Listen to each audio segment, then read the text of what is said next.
भाव को सद्भाव की अनुभूति करना चाहिए। इसलिए तो गृहस्थ को साधनाएं कराई जाती। जैसे व्यक्ति को भोजन को खाना नहीं मिला तो भूखा है, तो भूखे को उसको ऐसा प्रयास करना चाहिए कि उसको भूख के स्थान पर उपवास की अनुभूति होना चाहिए। रोटी नहीं मिली है, भूखा है, तो भूख की तड़फन की अपेक्षा ऐसा भेद विज्ञान करना चाहिए जिससे उसे उपवास की अनुभूति हो।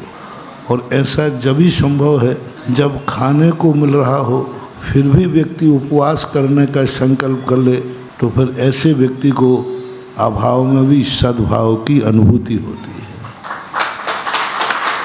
इसलिए महावीर स्वामी जैन दर्शन चक्रवर्ती भी क्यों ना हो, सद्भाव में अभाव की अनुभूति करो।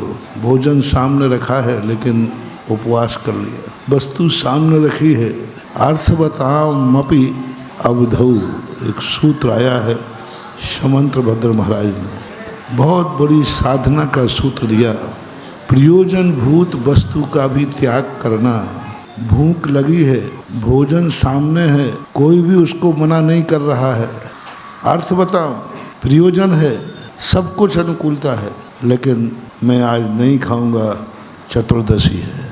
अभी इतना बड़ा उसने चीज कमा ली, अर्थ बताओ, यानी भूख है, भूख नहीं लगने पर बात नहीं, भूख है लेकिन आज 14 से मैं नहीं खा। अब उस समय व्यक्ति के अंदर ऐसी शक्ति जाग जाती है कि कल के दिन यदि सही में उसे भोजन नहीं मिला तो उस समय उसको वह उपवास काम आएगा कि उसको ऐसा लगेगा भोजन नहीं मिला है, ऐसा लगेगा जैसे उसने उपवास किया है, यानी वो संक्लेश को प्राप्त नहीं होगा।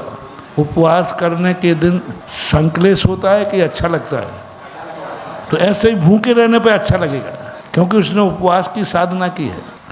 वशिष्ठ जी ने रामचंद्र जी के लिए क्या किया, यही तो किया। राजपुत्र थे, राज सामने था, सब कुछ था, लेकिन वनवास की साधना करा दी। सद्भाव में अभाव की अनुभूति। राज गद्दी के अधिकारी है, राजकुमार हैं, लेकिन पढ़ाई करा रहे हैं वनवास की।